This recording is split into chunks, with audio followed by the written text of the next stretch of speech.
In 1987, a woman walked out of her life and never came back. Her family reported her missing. Investigators worked the case, knocked on doors, and followed every lead they had. Nothing led anywhere that mattered. The years passed, then the decades. 36 years of silence, until a man in a hospital bed decided he needed to talk. That is what this case is about. Not just the confession, but everything that happened in the 36 years between the disappearance and the moment those words finally came out. What it took to keep a family searching, what the silence cost, and what it means when justice arrives at the very edge of a man's life. If you are new here, subscribe now. Every week we cover cold cases, unsolved homicides, and the investigative work that keeps them alive. This is the kind of case that deserves your full attention. Let me start with what we know about deathbed confessions, because they are not as rare as people assume. Criminologists and forensic psychologists have documented a consistent pattern across decades of cold case research. As violent offenders age, particularly those who committed homicides, certain psychological processes begin to accelerate. The weight of what they did does not diminish with time. In many cases, it compounds. There is a term used in criminology literature for this: guilt accumulation. The offender spends years, sometimes decades, managing the memory of what they did. They build psychological compartments. They construct internal narratives to justify the silence. But the architecture required to sustain that suppression weakens with age, illness, and the proximity of death. It is not a metaphor. It is a documented psychological process. The FBI's Behavioral Analysis Unit has studied this pattern in cold case reviews going back decades. Offenders who remain silent for 20, 30, even 40 years have confessed when facing terminal illness, major surgery, or the immediate prospect of death. The research identifies several distinct motivators that drive late confessions. Understanding them is essential to understanding why this case ended the way it did. The first motivator is the removal of consequences. A dying man cannot be executed. In most jurisdictions, if he survives, he may not live long enough to face meaningful incarceration. The calculus of risk changes completely when the body is failing. Decisions that felt too costly for decades become psychologically available in a way they never were before. Investigators who specialize in cold case interviews are trained to recognize this window. It is real and it closes fast. The second motivator is what researchers describe as the desire for perceived absolution. This is not always religious in the formal sense, but it functions spiritually in the way it operates on the offender's psychology. Many offenders who confess at end of life express in their final statements a need to set the record straight before they die. They frame the confession as something they are doing for the family. Some believe they are earning something: peace, forgiveness, a passage they can face without the weight of the secret. Investigators who conduct these interviews describe a distinct posture in deathbed confessors. They are frequently calm. Sometimes they seem almost relieved before the conversation is finished. The third factor is documented fear of divine judgment. This appears specifically in offenders with religious backgrounds or those who experience religious conversion during later life. The FBI has case files where offenders who had been agnostic for most of their adult lives began practicing religion in their final years. The confession followed the conversion by months, not years. The correlation is documented across multiple independent case reviews. Investigators learn not to dismiss it. The fourth motivator is what researchers call accumulated secondary grief. Over 36 years, an offender watches the victim's family continue to grieve publicly. He attends the same community events. He reads the same anniversary news stories. He sees the photographs that families post to keep the case alive. This sustained exposure does not numb the offender over time. It frequently intensifies the psychological distress. Guilt is not static. It evolves with exposure, and exposure is impossible to fully control across 3.5 decades. What criminologists emphasize is that the deathbed confession is almost never spontaneous. In most documented cases, The offender has been cycling toward disclosure for months or years before the final conversation. The hospital bed is not where the decision was made. It is where the decision was finally executed. By the time investigators sit down in that room, the psychological work has already been done. Now let's go back to the original investigation. 1987 is not ancient history in the cultural sense, but forensically, it might as well be a different planet. When a woman was reported missing in 1987, local law enforcement had a severely limited toolkit by modern standards. DNA profiling had just been introduced in the United States that very year. The first criminal DNA conviction in America came in 1987, but the technology was not widely deployed. Laboratories were not equipped to process biological evidence for DNA at scale. Chain of custody protocols for biological evidence were far less rigorous than what investigators follow today. Missing persons cases in the 1980s were systematically under-triaged across American law enforcement. There was no national DNA database. CODIS, the Combined DNA Index System, would not be operational until 1998. There was no National Missing Persons Clearinghouse with searchable digital records. The National Center for Missing and Exploited Persons had only been established in 1984. Its reach and resources were limited in those early years. A missing woman in a small jurisdiction in 1987 depended almost entirely on local investigators, local witnesses, and local physical evidence. When investigators knocked on neighbors' doors in 1987, they were working from physical records, paper files, and investigative experience. If they identified a person of interest, a neighbor whose timeline did not add up, who gave inconsistent statements, who seemed wrong in ways that were hard to articulate, their ability to act on that instinct was constrained by what they could prove. Suspicion, in the absence of physical evidence, did not move cases to prosecution. That was true then. It remains true now. What investigators had in 1987 was witness testimony, physical search capacity, and whatever behavioral observations were made in the field. Behavioral analysis as a systematic investigative discipline was still in its formative stages. The FBI's Behavioral Science Unit had been active since the 1970s, but their methods were not yet widely implemented at the county and municipal level where most missing persons cases were handled. The neighbor, the man who would confess 36 years later, was almost certainly interviewed in the original investigation. In cold cases with eventual late confessions, investigators who review the original file almost always find early red flags documented in the notes. Changed stories between interviews, inconsistencies between what the person said and what other neighbors reported, an unusual level of engagement with the investigation, or an unusual and specific avoidance of it. Both are documented behavioral indicators. Both are difficult to act on without corroborating physical evidence. In 1987, if investigators had a neighbor who gave a slightly off interview but had no physical evidence placing him at the scene, the case moved on. The file stayed open in name, but it became increasingly cold in practice. Officers retired. Files were transferred between detectives without full briefings. Institutional memory, which is not formally documented in most departments, faded. The case became a number in a cabinet in a room that fewer and fewer people walked into. This is the documented reality of cold cases from the pre-digital forensic era. The leads existed. In retrospect, they often pointed in the right direction. They just could not be followed to a conviction given the tools and resources available at the time.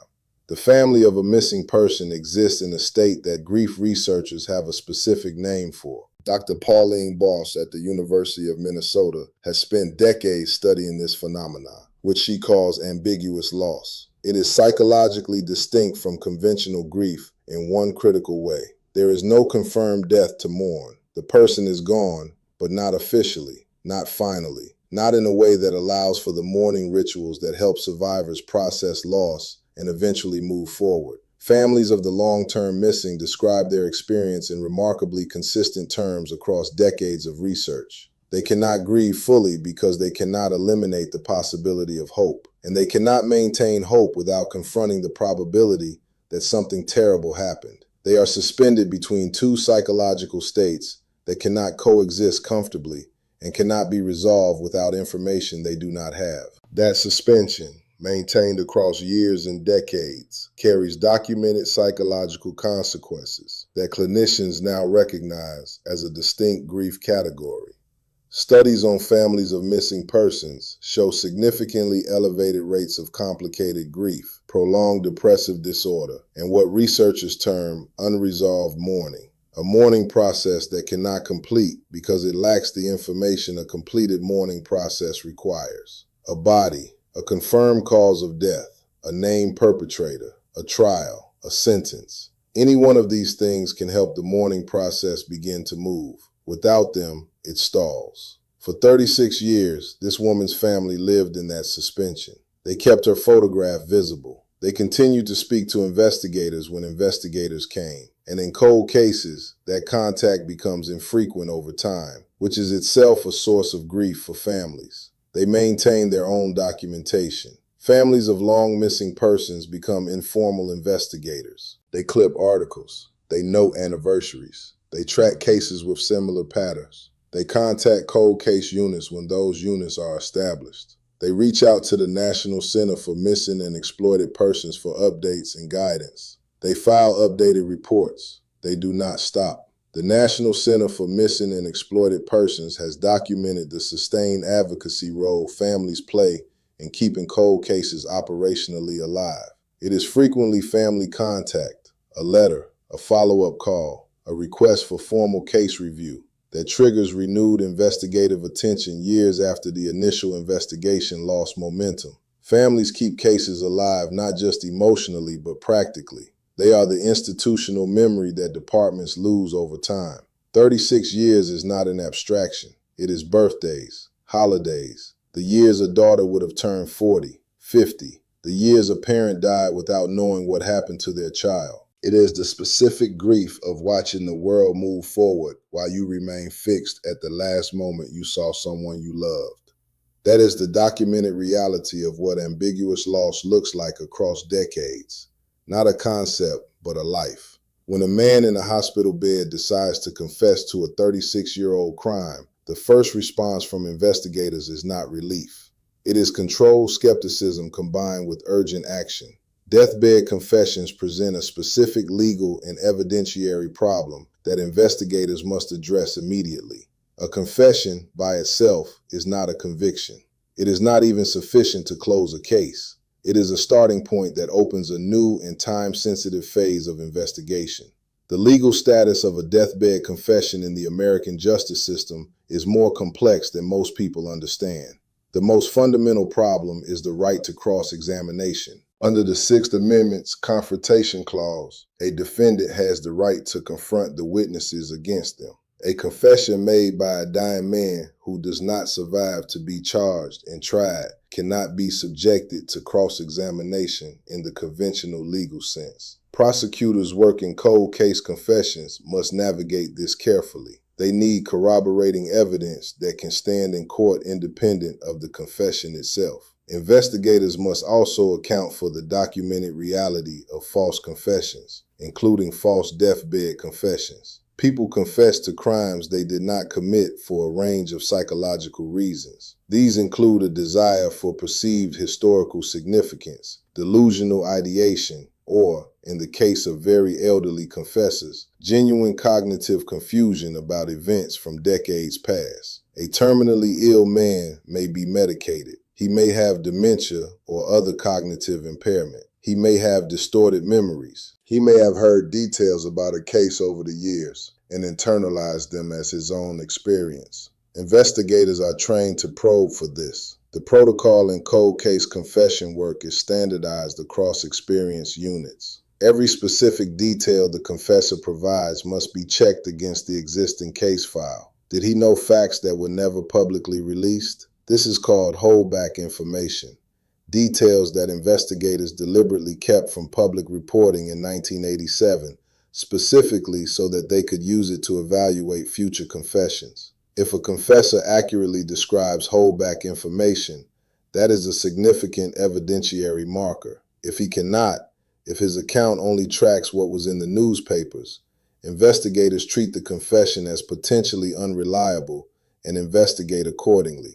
The location of remains is the single most critical corroborating factor in a cold case confession involving a missing person. If the confessor can lead investigators to where the victim was disposed of or describe the location with sufficient specificity that remains are subsequently found there, that is the evidentiary anchor. It transforms an uncorroborated statement by a dying man into a forensically supported account. Without physical corroboration, prosecutors face a barrier that the confession alone cannot clear. In this case, the confession opened an active investigation. Investigators went back to the original file. They compared the confessor's account against what had been documented in 1987. They looked for details that only the person responsible could have known. They looked for the holdback, and then they looked for remains. What investigators consistently find in documented late confessions, and this pattern appears across FBI cold case files, state-level cold case unit reports, and academic reviews of resolved cold cases, is that the genuine confessor knows things no one else could know. Not general facts about the case, specific details, the sequence of events, the exact circumstances, the physical location,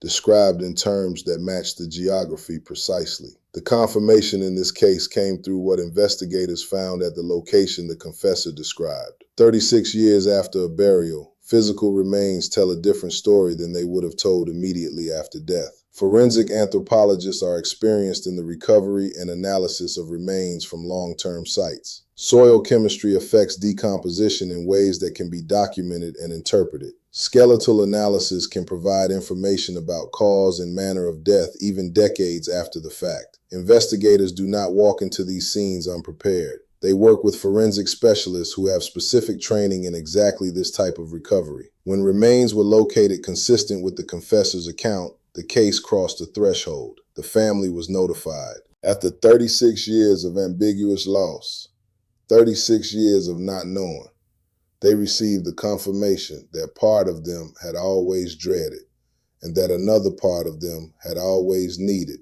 in order to move forward. Their family member had not disappeared. She had been killed by someone they had known, someone who had lived alongside them in the same community, attended the same spaces, carried the secret for 36 years, and died trying to leave it behind. What investigators and grief researchers both document in cases like this is that for many families, confirmation, even the worst possible confirmation, provides something that ambiguity cannot. The mourning process, suspended for decades, can finally begin to move in a direction. There are documented accounts of family members describing a sense of relief they did not expect and did not fully understand. Relief that coexists with grief. Relief that does not diminish the loss, but finally gives it a shape that can be held and mourned in a way that ambiguity never permitted. The resolution of this case also gave investigators the opportunity to do what cold case reviews always should do.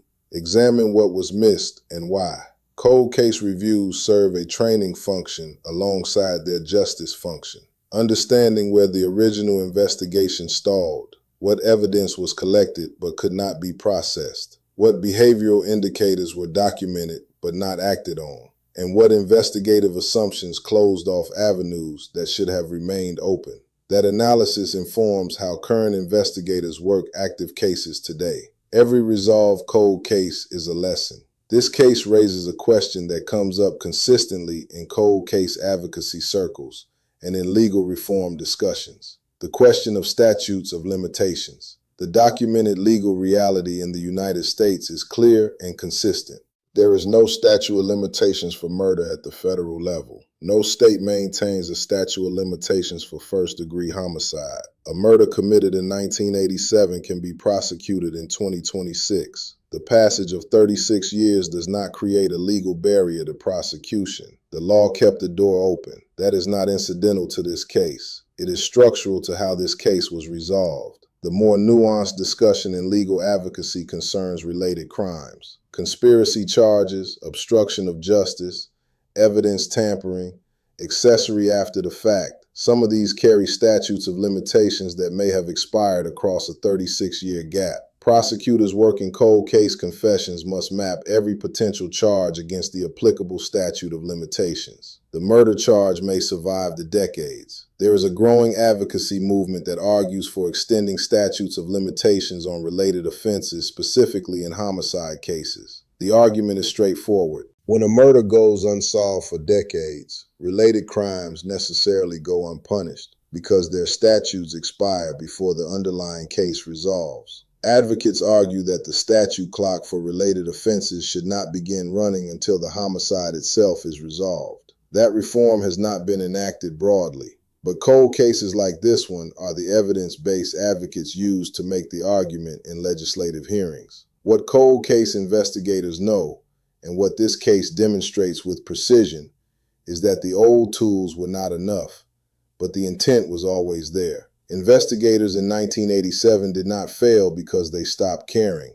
They hit the limits of what their tools and resources allowed them to do. They documented what they found. They kept the file open. They noted the behavioral indicators they observed in interviews. And in doing so, they preserved the evidentiary foundation that 2023 investigators needed to evaluate a dying man's confession. That continuity of documentation is not automatic. It requires institutional commitment to cold case preservation that many departments have struggled to maintain. Storage of original evidence, maintenance of paper files, and the transition to digital records. Access protocols that ensure incoming detectives can review the full history of a case, not just the active summary. Departments that do this work are the ones that can move when a deathbed confession creates a 72-hour window to act. Cold case units have expanded significantly across American law enforcement in the past 20 years. The development of forensic genealogy, using public DNA databases to identify suspects through familial matches, has fundamentally changed what is achievable in cases where biological evidence was collected and preserved. DNA technology has advanced to the point where material collected in 1987 can yield results in 2026 that would have been scientifically impossible when the evidence was gathered. Investigators working cold cases today are not just doing what their predecessors did with better tools. They are doing things that were not conceivable when the original investigation was conducted.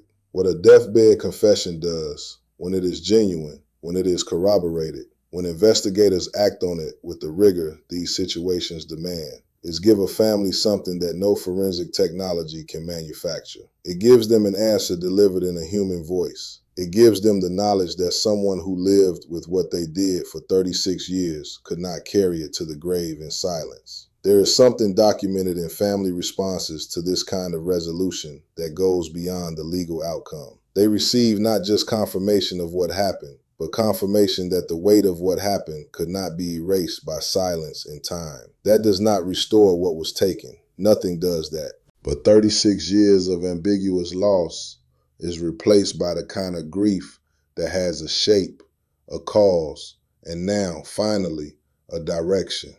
That is what investigators work for in cold cases. Not just the closed file, the family on the other side of it. If this case stayed with you, and it should, subscribe now. Hit the notification bell so you never miss a new episode. We cover cases like this every week.